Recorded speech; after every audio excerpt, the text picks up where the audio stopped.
Hello. Hello there. This is Benjamin Boyce. Live. It's been a long, long time since I've been live on the stream. This is my channel. I do interviews. I have no idea what's going to come out of my face, which is always the case because I just begin to speak and I know that I have to keep on speaking, and then you just kind of watch what happens. Hopefully it makes sense.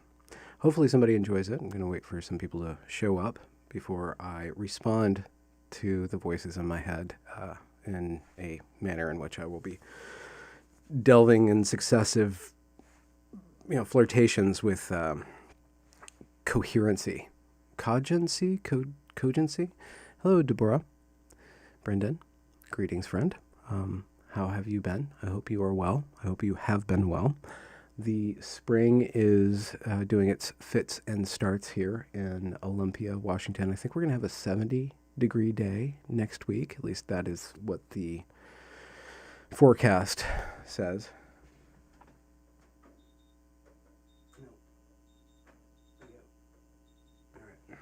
Other than that, so the weather's going up and down and in and out, and not as much rain, and I'm just doing my Joe job and working with my Joe job and doing a bunch of interviews and working on the musical, which I kind of had a sabbatical from. And then I was riding home on my bike yesterday from work, and a line came to me, and now I have to construct the entire song around this one line. Ninja Kitty is here. Josue, good evening. Happy Thursday, March 31st. That's the day. Okay.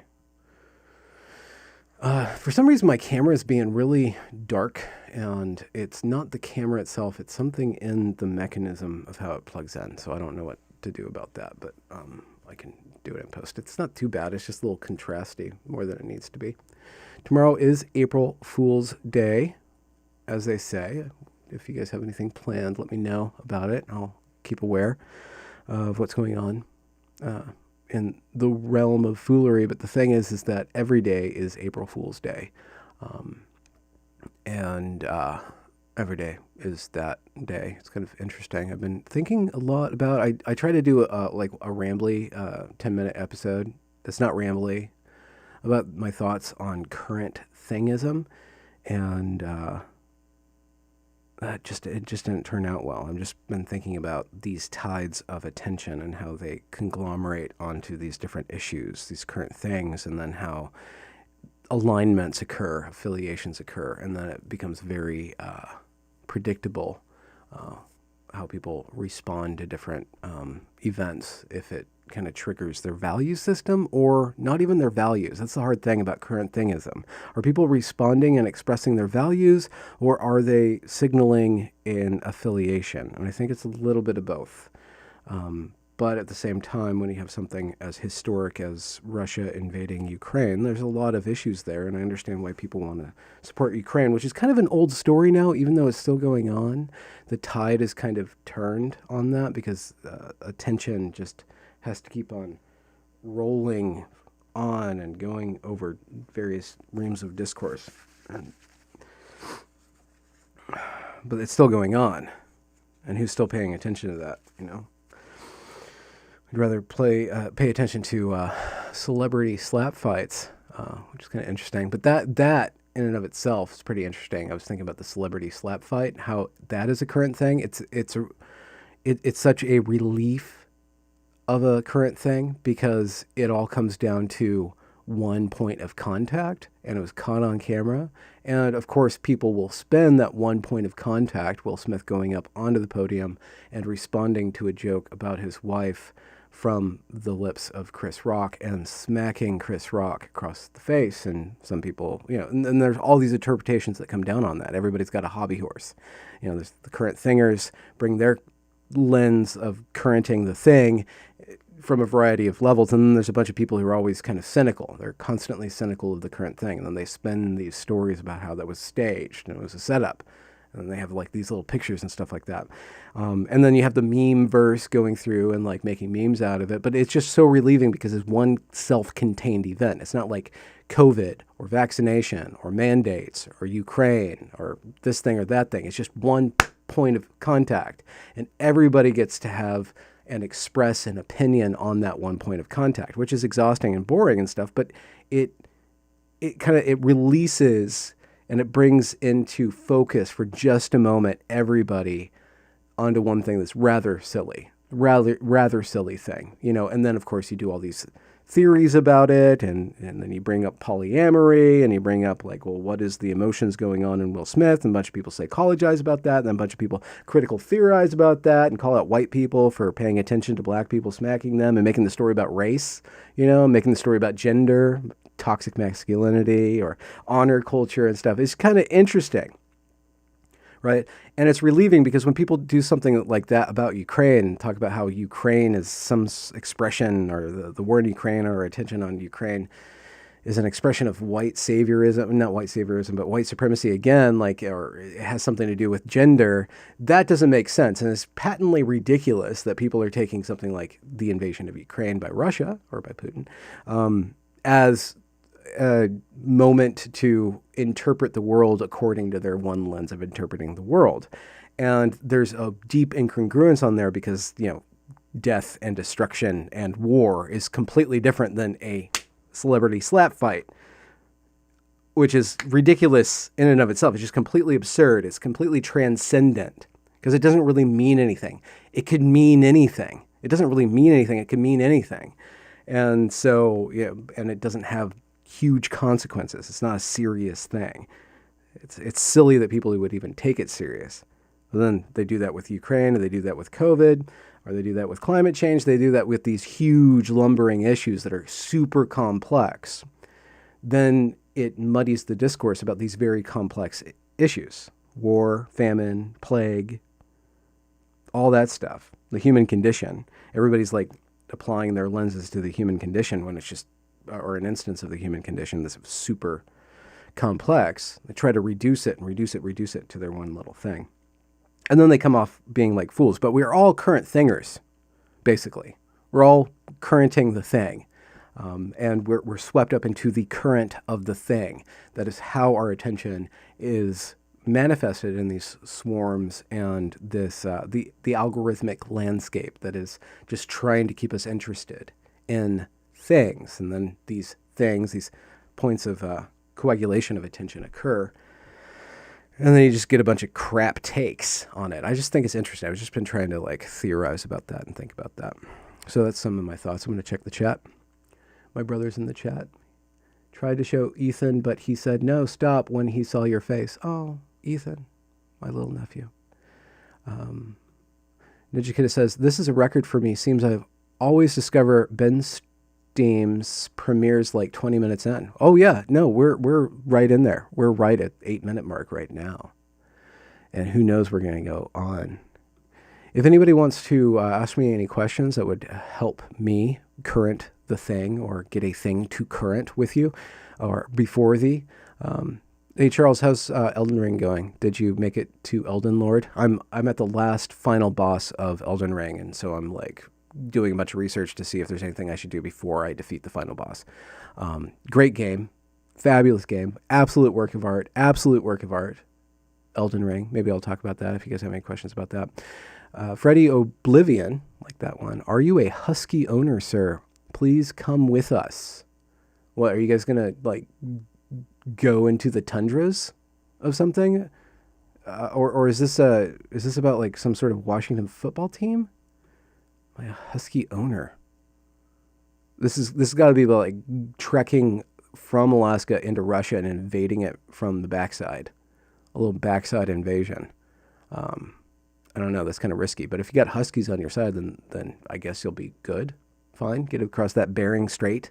Let's we'll all meet up at Palin's house and we'll tromp. What's the verb that a ream of dogs? What is even a pack? Right? Is that what it's called when they're all lined up? The huskies, a pack of dogs will go. What's the activity that a pack of dogs that are attached to a sleigh do? Is there a word for that? Anyway, we'll trot, clamor, condensate across the Bering Strait into Kamchatka, and get into a land war in Asia, which is something you should never do.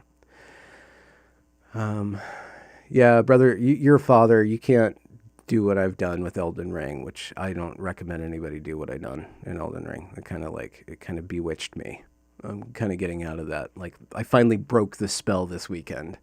Um, after like getting almost to the end of the game, and then starting an alt. I'm like, oh, I wonder what a mage does. And then like I spend like insane amount of hours like building a mage or like a magic user or whatever.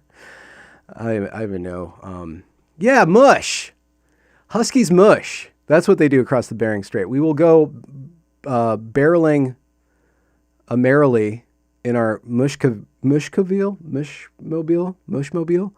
into deep East Asia and see what we can do. Maybe liberate Tibet while we're at it. Getting embroiled in some sort of Chinese plot, which they're very confusing. So we're going to have to get some smart people.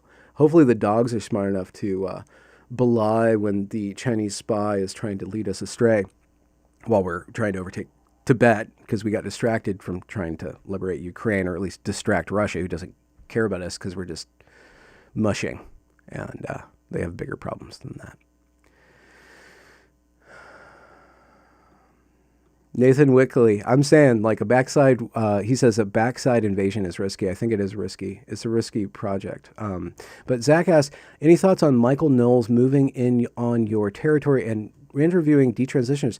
Is he doing an interview or a series of interviews? He did Helena. Michael Knowles, I don't know him too well. I believe he works for the Daily Wire. He is much more put together than I am. He's got like all the production whiz-bang stuff going on, and nut teeth that have been bathing in cigarette smoke and espresso for 25 years.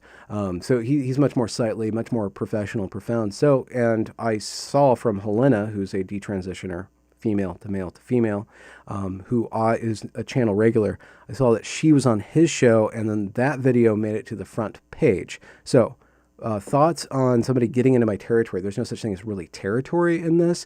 If he's bringing more attention to this issue and bringing up these great voices, I feel my work is done because I'm kind of a talent scout. That's how I might think of myself, basically.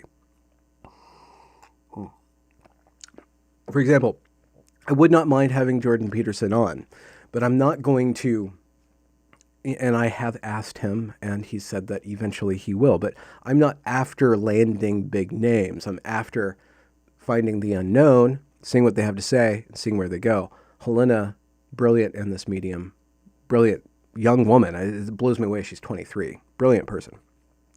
Brilliant little Polak. So her being on Knowles is great for her message, and also downstream, it might be great for my channel because then people might stumble upon my detransitioner series and see that this isn't just one isolated case.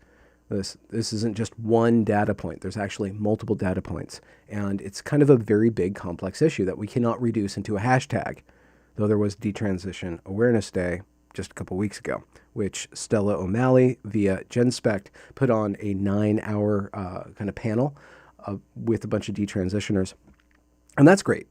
Did Stella and Sasha move into my territory? They were already there. And I brought them into kind of this realm, said like, look, we can do YouTube on this.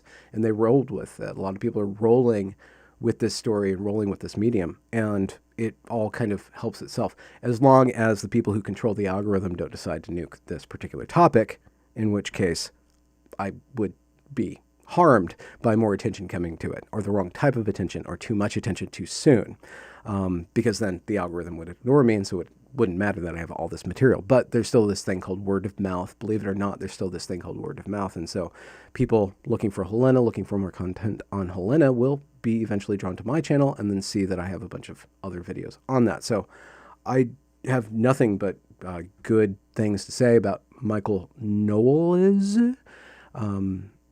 doing this work. Maybe I should have him on. I don't know his story. I don't know what he's into, and he might not need my kind of venue to express himself because he has his own venue to express himself. Anyone else getting high off Stephen Destiny Bonnell peaking big time and triggering everyone on Twitch? I don't know anything about what happened with this guy named Destiny. I know that he's a big guy, and I kind of know of Vosh, but I run and I listen to him for like a minute, but it's always a snippet. And it's always probably him at his most controversial, but I haven't really gotten into those streamers, those particular personalities. I guess Sargon I know of and I've had on, and we're kind of chummy. And speaking of which, probably about May or June, I'll have Sargon back on. I like to have him on about once a year and kind of just give him a place to ramble and interact with him and see where he is. I like these over time check-in kind of interviews, these returns where you get to see the development of a person and the way that they change their views or change their talking points, which is just another way of saying view, and which I didn't mean with regard specifically to Carl Benjamin, but the way that he expresses himself and what he's expressing, like it should, with all of us, change over time. So I don't know anything about Destiny. Raphael, sorry, I haven't been up to date on your videos. Rafaela. Sorry, Ben, I haven't been up to date on your videos lately, but how's the music going? Don't know where you're at with that project. Watched your Robin video earlier. Was great to listen to. Yeah, I have more interviews in the pike, coming down the pike. I have Buck Angel and Colin Wright. We spoke yesterday. I have Alan Levinovitz, who was on Rogan, and we talk about spirituality, which is kind of different from what I normally do. I liked it a lot. We talked about ritual and spirituality and stuff like that. And then I have Cynthia Breheny came on, and she spoke her story, which is very powerful story of abuse and gender dysphoria and how those things are related and how she healed from her abuse. It's a very powerful story. Also, I'm going to have an ex-CIA analyst on to help me understand how to, gather information, process information, and then what to do with the information, which is basically what the CIA does. So we're going to talk about the CIA's tactics for information gathering, processing, and using. And she's actually running all our questions through the CIA, so she doesn't get arrested and put in jail, and I don't get SWAT teamed.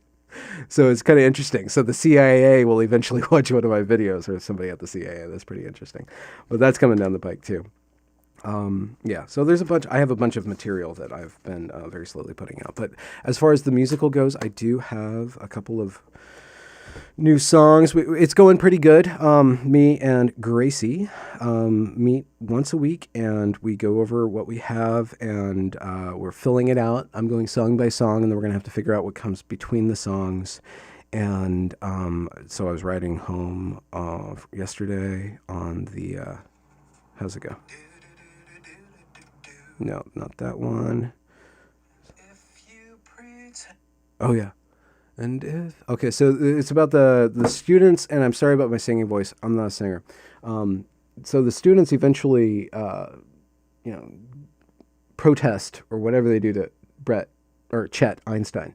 And so all I have is this one little nugget and then a follow-up. So I have to actually write the whole song around this one little nugget, but I really like it because it's so joyful. I like the feeling of it. So they're calling him out on all these different things, and it's in 3-4 times, so it's a waltz, and then they go, and if you pretend to be innocent of the things that we accuse you of, it's 'cause you're bigoted. I started too high.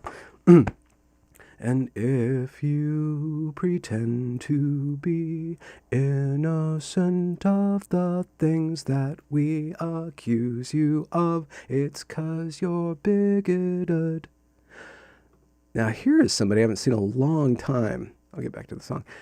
Dr. Roller Gator, thank you very much for your support, and we miss you over on Twitter. Hi, Benjamin. This is Gator. Hope you're having fun. I hope you're doing great.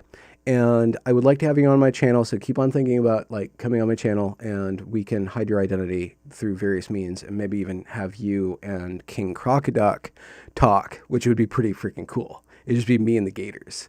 That would be pretty cool. So just think about that. Just think about that. Just think about that. I think a lot of people would like to hear you. And I know that you were doing some vocal work on Twitter in the Twitter spaces. So that'd be really, really fun. Just saying, just putting it out there. Even if you want to jam with Lindsay or Vocal or somebody like that, just let me know. DMs are open. You know where to find me.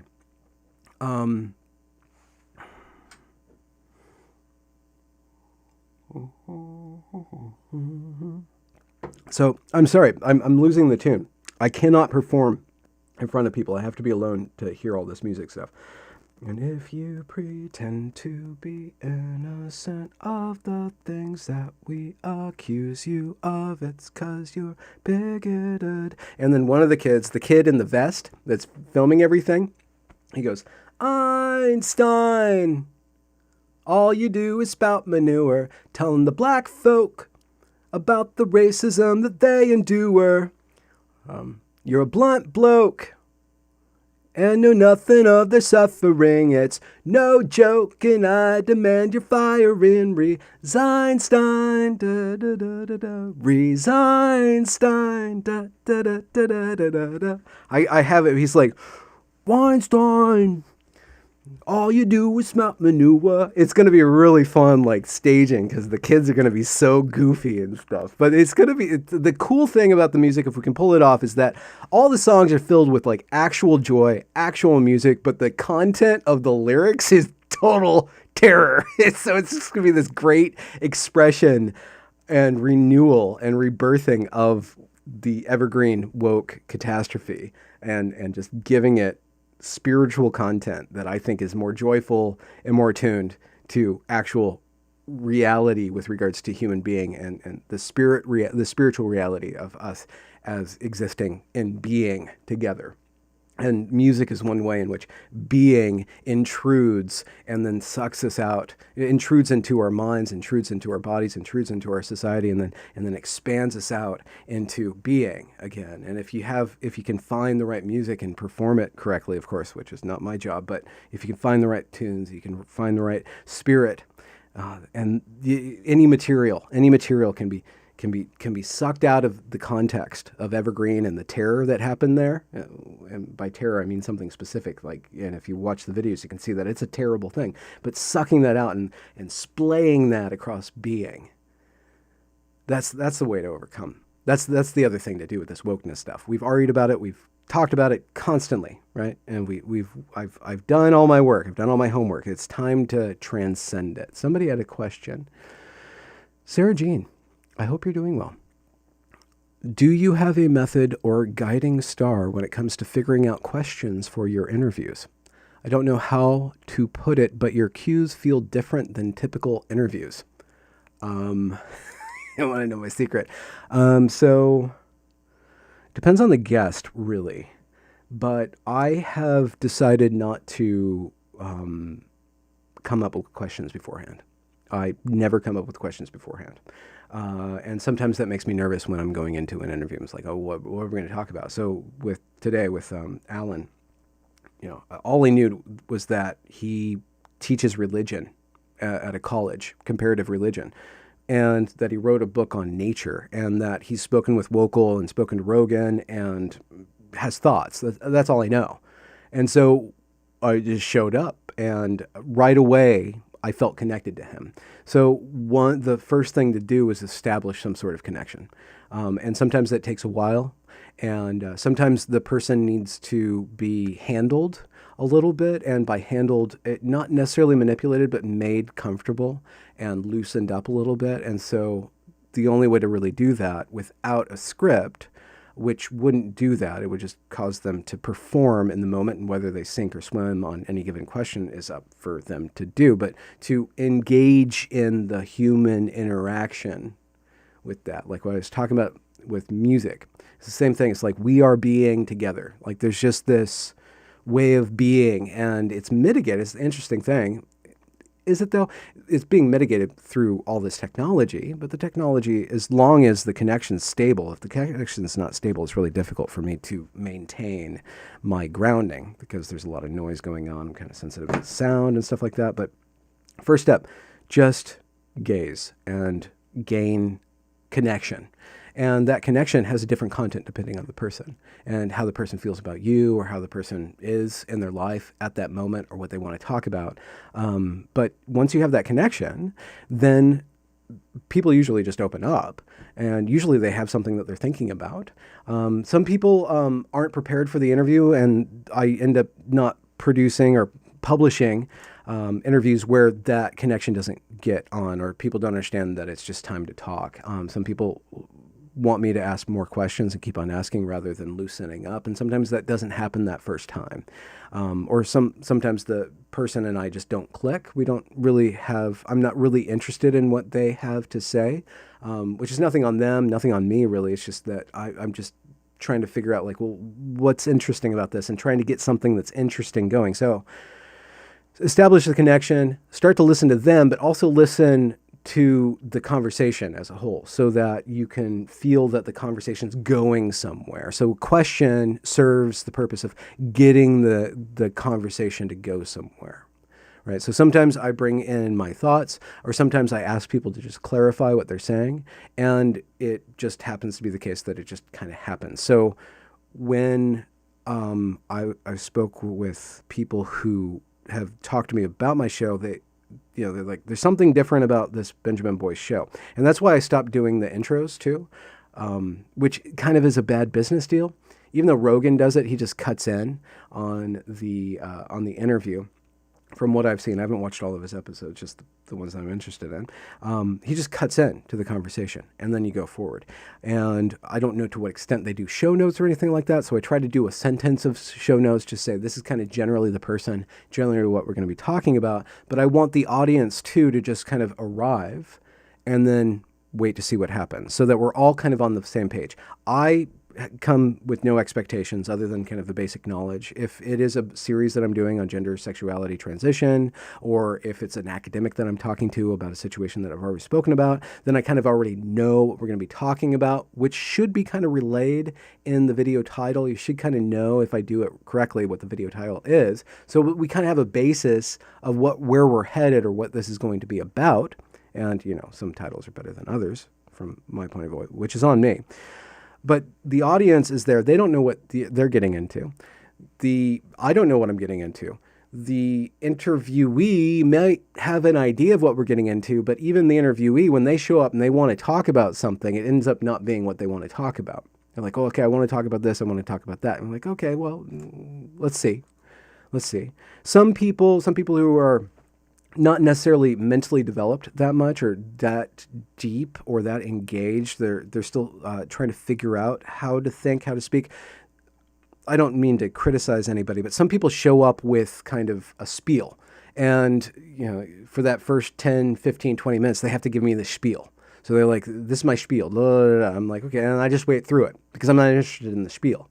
I'm interested in the activity of communication, and that discourse, which isn't you telling me what you think and me telling you what I think, or me asking you questions to get information out of you. This is not an information exchange. This is a human exchange. So all the information is embedded in that human exchange. And so all the questions that I come up with are aimed at being grounded in that human participation. We're participating with each other in this flowering, something growing, something moving, something real, something alive, even though it's recorded, even though it's mitigated through all this technology. Trying to get to that, right? And grounding everything in that is the only thing that I know to be relevant to how do you come up with your questions, right?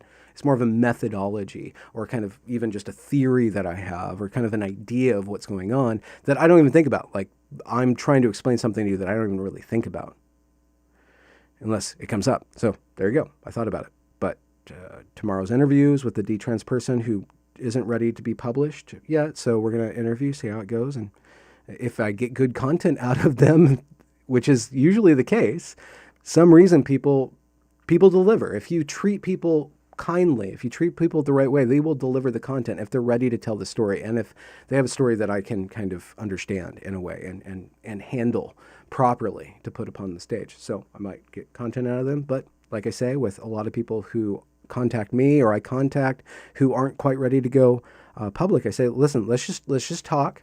No threat of it being published, but it'll be good practice for you. And then also, I know that I'll learn something. I know I'll get something out of this. So let's just try it. And people are like, oh yeah, why not? Why not? Quidney.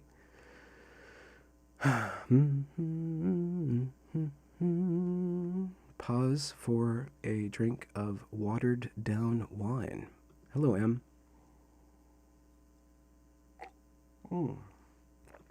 M asks, do you have a niche criteria of topics that you generally revolve around? And you do have, okay, I do have a, okay, and I admire that. What new topic do you think you'd like to explore? Well, I shouldn't say this online because people get triggered whenever I say this, but I say this once a year. Ramadan starts, I think, tomorrow night or the night after that. So I will be fasting, and that's just going to change my outlook. I'm going to be reducing my pleasures and approaching a state of quiet and just allowing that process to occur. Something that I've done for 24 years on and off, but quite a few of those years. And so that will prepare me for what happens next. But I have begun to ask what to do next, ask for a direction. I've been like asking, what do I do? What am I supposed to do with this thing? What's supposed to happen here? So I don't know where to go next. I need somewhere else to go. So that's a good question. I'm waiting for that to congeal.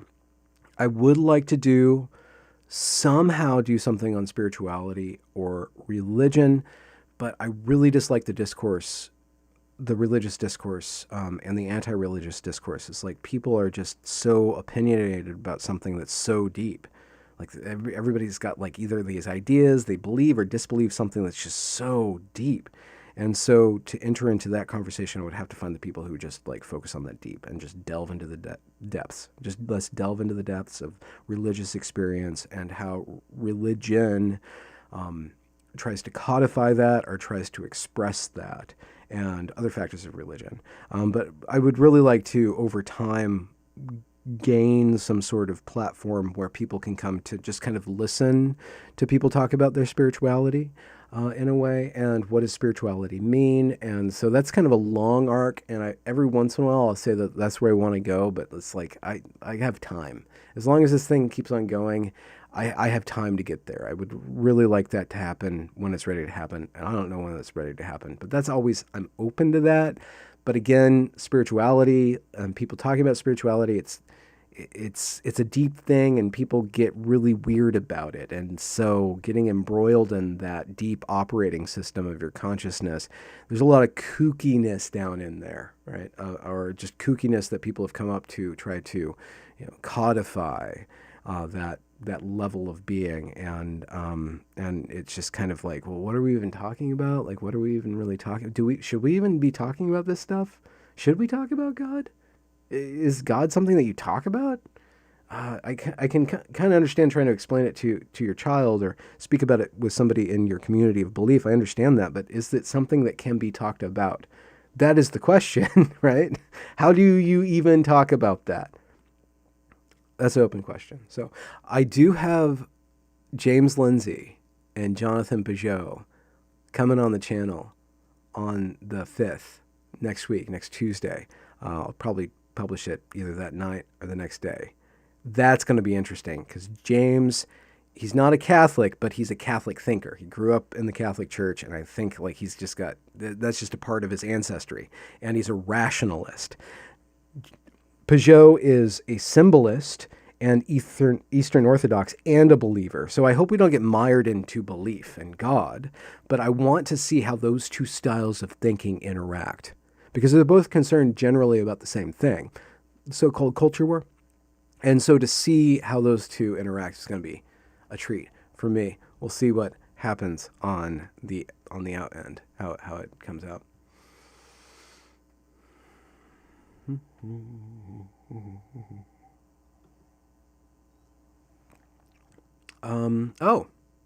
Ninja Kitty Benjamin, have you ever had a conversation that went way sideways?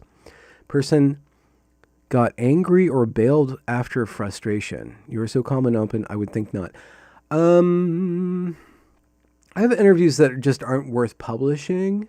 I've never had experience. I'm trying to think. Has anybody ever like bailed? I've had conversations just not be satisfying, and either the person or I decide not to publish it. I did contact in the summer of 2020. There was this. It doesn't really matter her race, but it was a black woman and she was voicing an opinion on women's issues, and there was something interesting about her.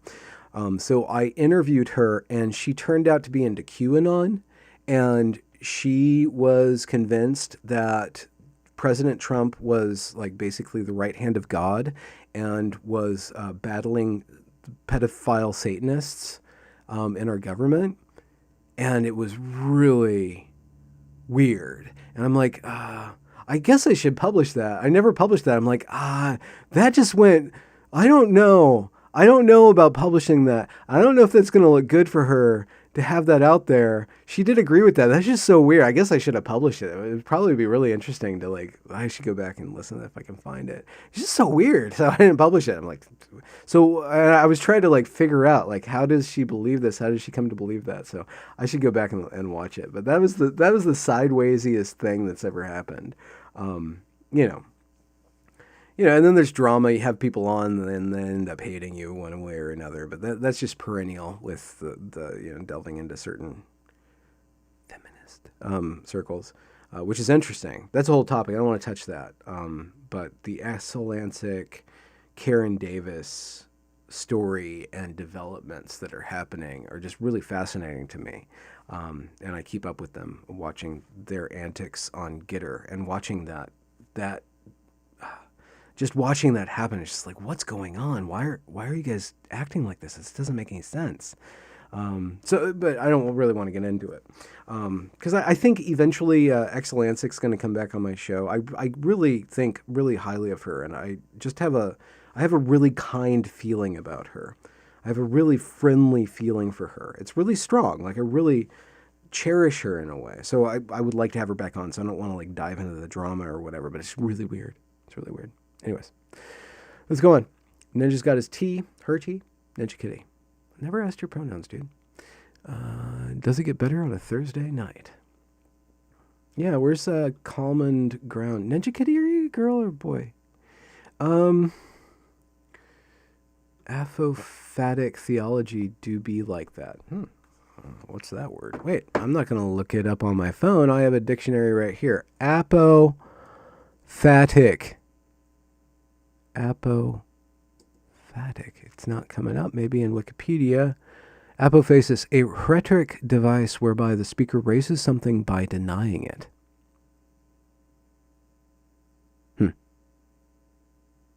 Apophatic theology, a way of describing the divine by explaining what God is not. It's interesting. That's interesting. I mean, it's just like, God isn't really necessarily an interesting topic to me. God, thine self is not in and of it, thine self, interesting for me to talk about. The belief in God is not interesting to me. There's all these rationalizations you can use to deny God or to accept God, but at the end of the day, you can't critically think your way into seeing if you're blind, and you can't critically think your way out of seeing if you're not blind. I guess you could. You can actually blind yourself by thinking too much. You can use critical thinking to tell you if what you saw makes sense or not. You can apply that to what you see, but you can't. So with God, it's like it's either you taste and you feel it or you don't.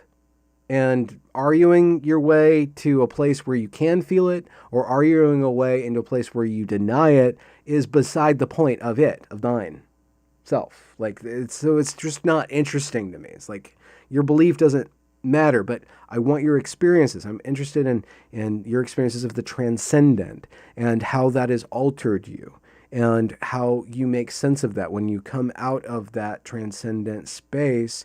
How do you ground that into the human level, this level of belief and communication and thinking, critical theory, and all that stuff? Like, but I want the experience first. It's got to be grounded in experience, or it's not real, right? So I don't begrudge anybody who doesn't believe in God. It's like, belief has nothing to do with it. Belief really has nothing to do with it. Faith can prepare you. Faith can cause you to create a space in your life for you to wait for that experience, or to hear that, or to feel that, or to taste that.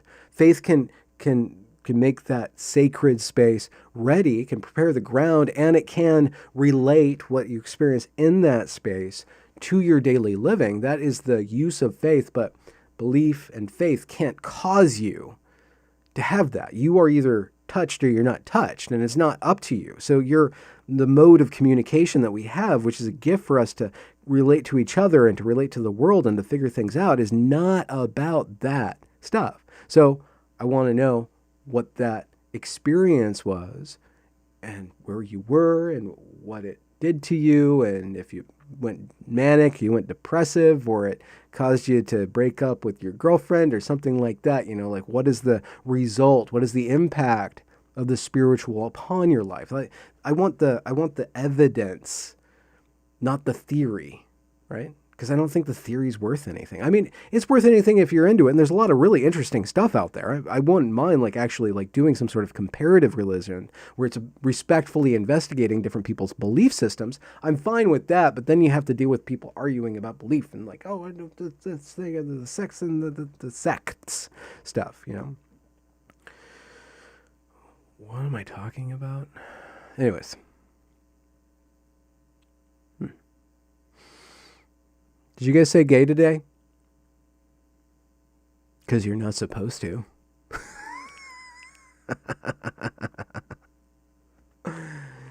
Sarah Jean, yeah, IMO, it's certainly more interesting to have a relationship with God and talk about that relationship as a divine person than to talk about him. Yeah, that. Participate. Either you're participating in being, and we can swap out these different words depending on how cumbersome you want, but you need to have some sort of simple language to talk about it. God is the language that I grew up with. I don't have a problem with it. I have been very aware that it's a trigger word for a lot of people for a long time, but at this point, I just don't really care. I couch it and it doesn't matter. Being, the divine, spirit, whatever. Person, non-person, impersonal, transpersonal, transhuman, whatever. I don't care. How did it touch you? How did it guide you? How does it influence you? Is there a reality of that in your life or not? If not, then let's talk about something else. Because if it's not real to you, then why would I talk about it with you? I'm not going to argue you into or out of it. I'm not an arguer anyways. Anyways, I've talked enough about that. I'm going to look for another question. If you pretend to be innocent of the things that we accuse you of, it's 'cause you're bigoted. Weinstein. Einstein. How's it go? I have to write it down. I haven't written it down. I can't perform without the lyrics. Anyways. So, yeah, I really wish I was better at managing time because I've been thinking about I have a science fiction book I wrote. This is the second version of it. I think the first version is actually better, but it's such a mess. So this happens after this thing called the crisis, which is basically kind of a psychological singularity where human beings upload themselves so much into the virtual world that something happens where they aren't able to coherently believe in reality anymore. Reality becomes, it gets out of whack because people's imagination becomes so quickened by our experience of the digital world, which is astral kind of resonance, that we project things, these collective hallucinations that have so much force that they actually start to have power over reality. And that was done by this really tricky guy who's not even in the book, but he's just this villain. He's called the Pretender. So anyways, people go absolutely bonkers. And then this woman comes along, her name's June, and she starts to weave a dream for everybody. And she uses this dream to get everybody back onto the same page. And then she kind of leads us back into a place where we can kind of be aware together of the same reality. And from that point, we start putting the world back together. But it's still kind of unstable. So there's this group called the Society of Witnesses who go around and pay attention to the world. That's all they do. They go around and they just pay attention to the world, and they notice where the world's kind of accumulating psychic disturbance or discongruity, and they just pay attention to it. And then they massage reality back into a stable form that everybody can believe in. And also everything's sprayed with this thing called treatment. Anyways, 7 years go by, things start to get boring or normal again, and then a sequence of events occurs that starts to initiate the real end of time. So what the crisis was going to be the end of time, but time wasn't ready to end. This kid named Hayden just saw that time's going to end this certain way. And he's like, well, why don't I just do it now and then get away with like the greatest crime in history, which is basically what he did. He gets banished to the abyss. Well, it's not him, it's his astral essence. Because of the way that we interact with technology becomes so real to us that it actually starts to be a portal for our spiritual essence, or not just our identity, but our individuality, or our buddhi, or our divine spark starts to run in these circuits. And the circuits are actually built not just out of algorithms and pixels and stuff, but they're built out of narrative. Like there's this other guy, Stephen and then James Fellows, who figure out a way to create artificial consciousness, which is basically through narrative, these narrative structures that go around and assemble meaning out of data. And it starts to pay attention to human beings and becomes alive by attending to human beings. And then Hayden kind of fucks with her, this mistress of humanity. He fucks with her and gets her to go insane, and then he ends time. But time still needs to end. There needs to be an end of time. I don't know why, but it has to happen because I know what happens at the end of time. So somehow we have to get to the end of time. I mean, I already wrote the beginning of time, and I wrote the beginning of time just to write the end of time. So this is about the beginning of the end of time. And you don't actually see the end of time. You just see like, oh, it's going to end now. But what happens at the end of time is that Father Time and the little girl walk home. That's all that happens. Father Time, he wakes up and it's the end of the world, and the little girl is kind of sleeping, and he's like, we have to go home. We have to go home. And she's like really pouty. She's like, oh, leave me alone, leave me alone, leave me alone. The little girl's really important. I've spoken about her before. Anyway, so Time's like, we got to go. So he takes this blanket and he pulls it over the world, and he tucks the world in, so the world's all saved. It's in a saved state now, but it's done. And then him and the little girl, they walk home. And while they're walking home, they do the exegesis, and they go through all the different stories that happen from the beginning of time to the end of time. So that is the end of time. So I have to facilitate the end of time. But Hayden saw that I was going to facilitate the end of time, and he beat me to the punch, drove everybody insane. And then you have Dream Fascia, which is about the rebooting that and showing how what was happening at the beginning of times is that human beings were already figuring out how to become immortal and not go home. Like human beings came here, they indwelled these bodies with minds and hearts, feelings, and a will. And one human being specifically figured out how to use his will to make himself immortal, and he became the first god, and his influence over time is very profound, and he pops up in story after story after story, and he creates these pantheons over time, and he's got this whole thing with his sons and stuff and his wife and all that stuff. But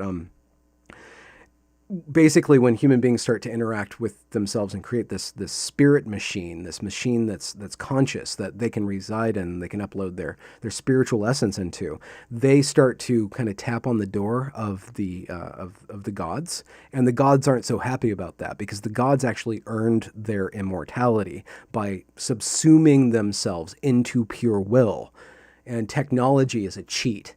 Technology is a huge cheat, and Hayden figures that out and then uses technology to become a god himself, which is a disaster because he's impatient, totally impatient, just completely just not patient, not cool, just not cool. So he fucks everybody up. We all go crazy. June gets us back on the same page, and then things start happening. So anyways, I was just trying to say that I would really like to get back into this book and figure out how to finish it, because the ideas in it are everything that I'm talking about. Like, I just told you this ornate story, but it's all a metaphor for what we're going through right now with current thingism and the way that our attention's working and stuff like that. Like all this fever dream that I dreamt in 2006, 2007 is my reality now.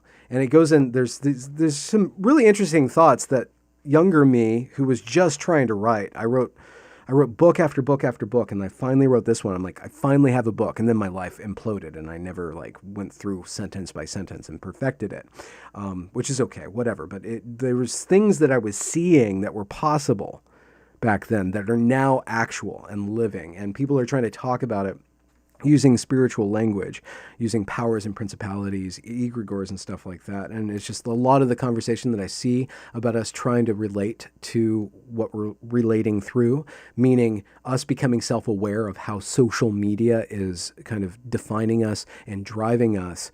A lot of those ideas I had already like felt through in this really weird way. So I wanted to finish it up, put it out there, but I'm bad at managing my time, and it's just so frustrating. It's just so freaking frustrating that I'm not a good writer. I'm not what I want to be as a writer. So, I should finish that. I do have the book of That First God out there on Amazon if anybody wants to read it. It's very short and it's coded. It's an iambic pentameter. Well, not a perfect iambic pentameter. I do a lot of poetic license with the iambic pentameter, but I'm kind of making fun of Milton and Blake. And Milton's cool, but he's such a stodgy fucker. And Blake is cool, but he's total weirdo. But it's called Anwas, Son of Adam, and it just shows the chronicle of the first son of Adam, like discovering that he has a will, and he could surrender that will to being or to God. He can be a servant of being and do the natural thing and imply his will to life and make a good life for himself and have a family and then die and go home. But he says, why not build my own home? Why not build my own home? Why not be the master of these tools and turn them to my leisure and serve myself, become myself a god, which is a tale as old as time, but because he's so close to the source, because he's the first son of Adam, he isn't corrupted like Hayden, for example, the guy who destroys the world in this particular timeline. He's not impatient at all. He's actually very patient. His problem is actually the interesting thing about him is his limit. He figures out how to be limitless, but his limit is love. Like his limit is this relationship that he has with this woman, Sola, who is a major thread that runs through every one of my stories of this particular project. And I knew I was going to do that. I just spilled water. Actually, I spilled watery wine all over the place. So anyways, good Lord, this is a disaster. Things are happening. Rich inner life. I haven't done live stream because I got messed up. I had a traumatic experience happen to me that I just didn't want to talk about, and it was really traumatic, and I didn't want to upload that traumatic experience to the internet. Which goes back to that current thingism. It's that. So if something bad happens to me, something that like scares me and really shakes me up and really makes me think about my life, if I put that online, then people will have thoughts about that. They'll send me their thoughts and prayers, which is great. I mean, I don't begrudge anybody who wants to get sympathy through the internet and who appreciates thoughts and prayers. I'm fine with anybody else doing that. But if I request or receive thoughts and prayers, that begins to shape what happened to me. People's attention online onto my trauma or in real life, it shapes what's happened to me. And I wanted to control and process that and try to find meaning through that. And, I know something crap happens. It's not really necessarily meaningful, or to go about making meaning out of trauma is fraught with what's causing you to make it you see something there that's not really there. It's just like technically just something bad happened, right? And you just deal with the bad thing happening. But like I just needed to meditate on that and process it because I just really shook me up, and it interrupted my creative flow. It interrupted myself, but it also it showed me that I was not connected. I was disconnected in a very profound way. I wasn't following my guidance. I wasn't in my body. I wasn't here. I wasn't present. I was lacking something. I was disconnected. And so, to go through that process is a very important process. And we need to have tragedy and we need to have suffering in our life in order to correct ourselves.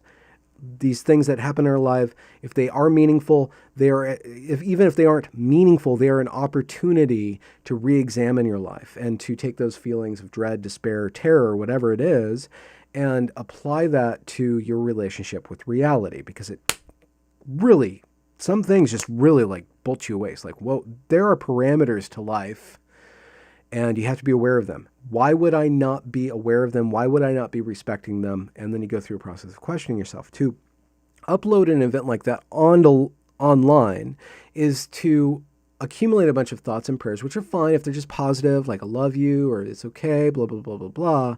But there's just something about the virtual space that interferes with my processing and my interpretation. And specifically, I think it was the virtual space that was disconnecting me from reality, that I just didn't want to put it up there. And so I kind of just backed off and processed and stuff like that.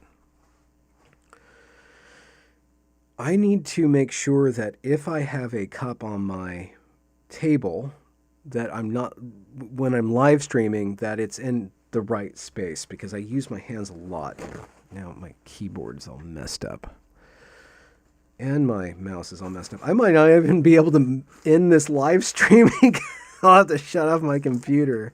Anyhow, so that's where I've been. That's why I have not been live streaming, because I was processing, and I need to be clear of that. I'm basically clear of that. I just have to clean up the mess, so to speak, which we're in the process of. Anyway, so this wine doesn't smell too bad.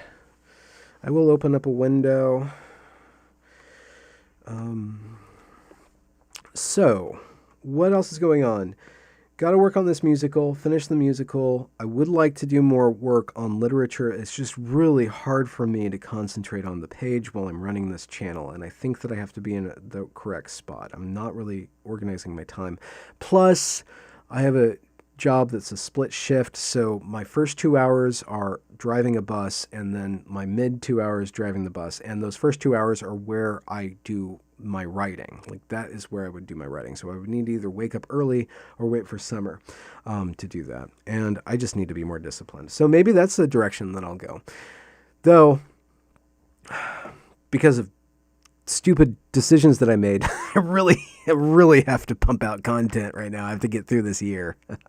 And my channel numbers are kind of dwindling, because, like, okay, yeah, good interview, but it's like, it's not, the algorithm is not favoring me, or people's attention. Maybe I'm just not making the right kind of content for right now. So I have to keep on, I have to keep this channel going at a pretty high clip in order to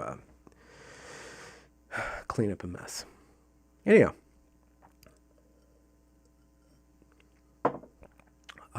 Okay. Okay, we are at an hour. That is pretty good. For me, how are you guys feeling? Gen X Jeff, I am processing right now. Well, you, as in me, are processing right now. Others co-opting at co-opting blocks me.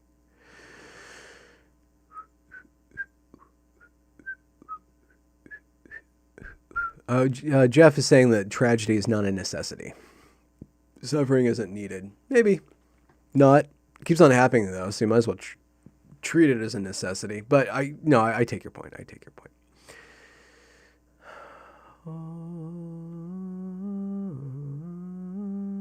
Christina, I'm sorry things are shitty for you.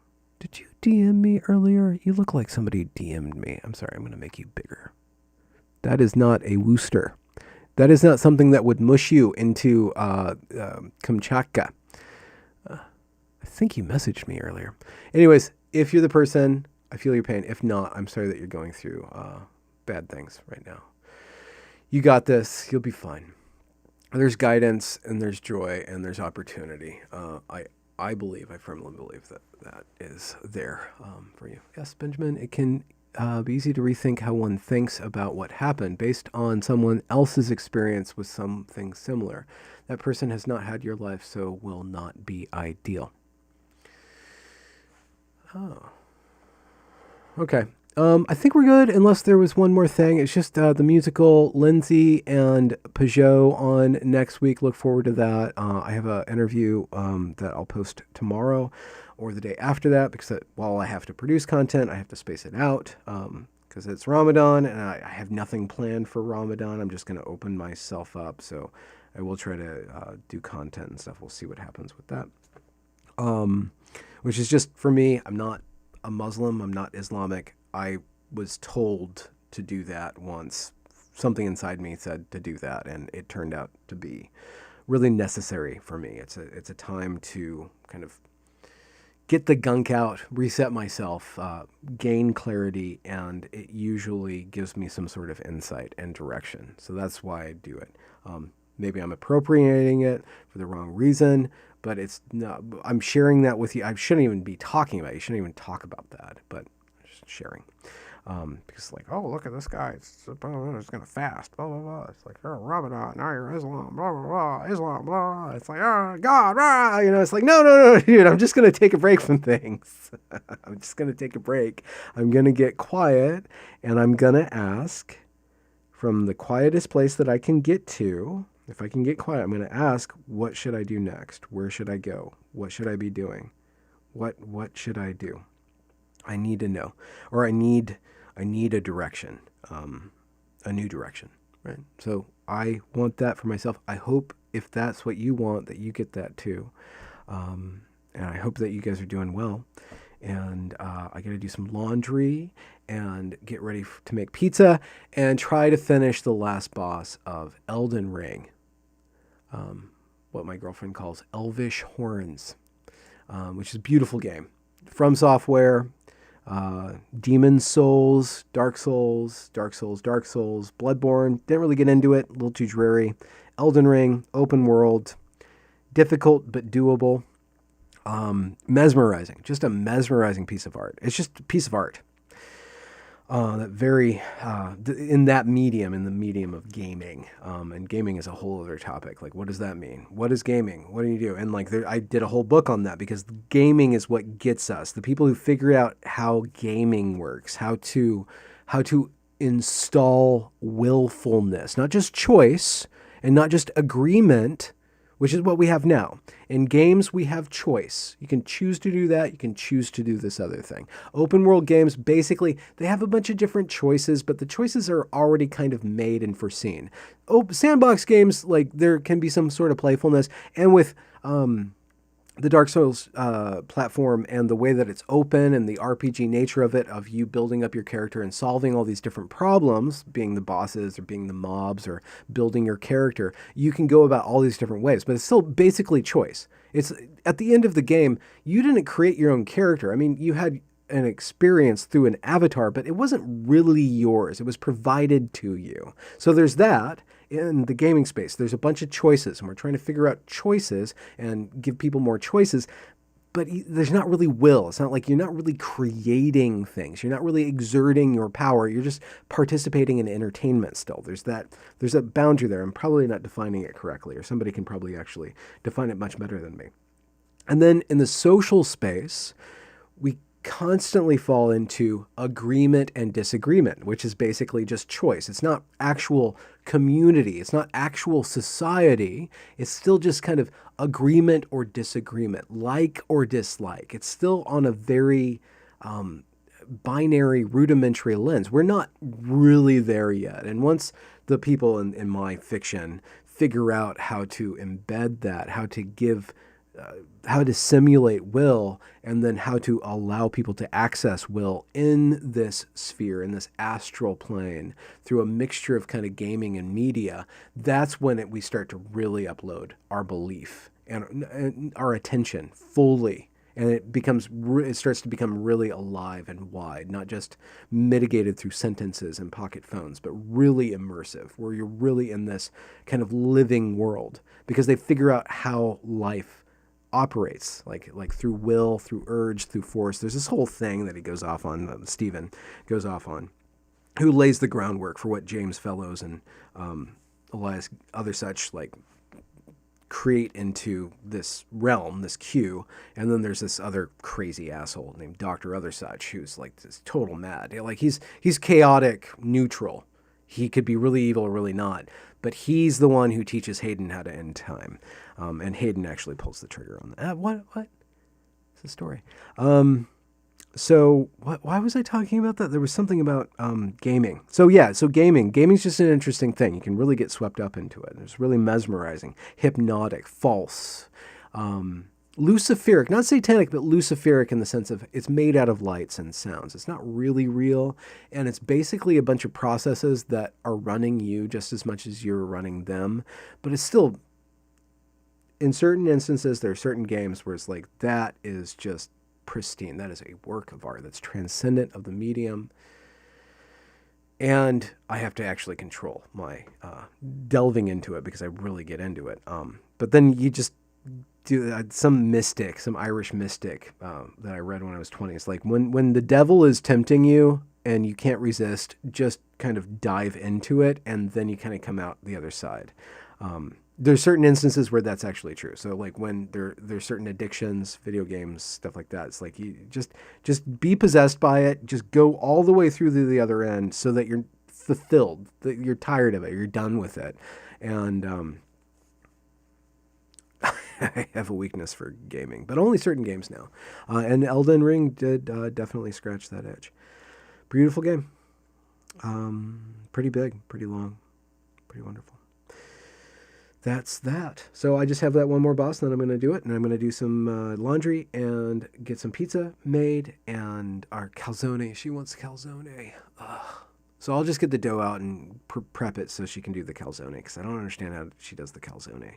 I know you'd probably just flip it over and then you do it, but it just seems a little different than pizza, so I'm going to let her do it. She says she wants a calzone. I'm like, okay, well, you can do it. So I'm going to get ready for that. So I hope that you guys are good. I hope that you guys are enjoying your channel, my channel, and your channel. If you have a channel, I hope you guys are doing great work out there. Thank you for attending to my work and paying attention to the product that I give. It really helps me out. And I'm really grateful to be able to provide value to other people. It's a great gift that was given to me after spending a lot of time on these books that nobody's read, and I don't even know if people will read, and not getting or making anything that anybody would want. It was just a bunch of ideas on paper, and being able to do something in this medium that people appreciate and value is a value in and of itself. It's very, it's allowed me to relax a lot of my anxieties, not other anxieties though. But that all said, I'm going to let you guys go, and I'll read your comments, and I hope that life is good and that you have a good weekend. Spring break for me, maybe not for you, but happy April Fool's Day. Don't let the bastards grind you down.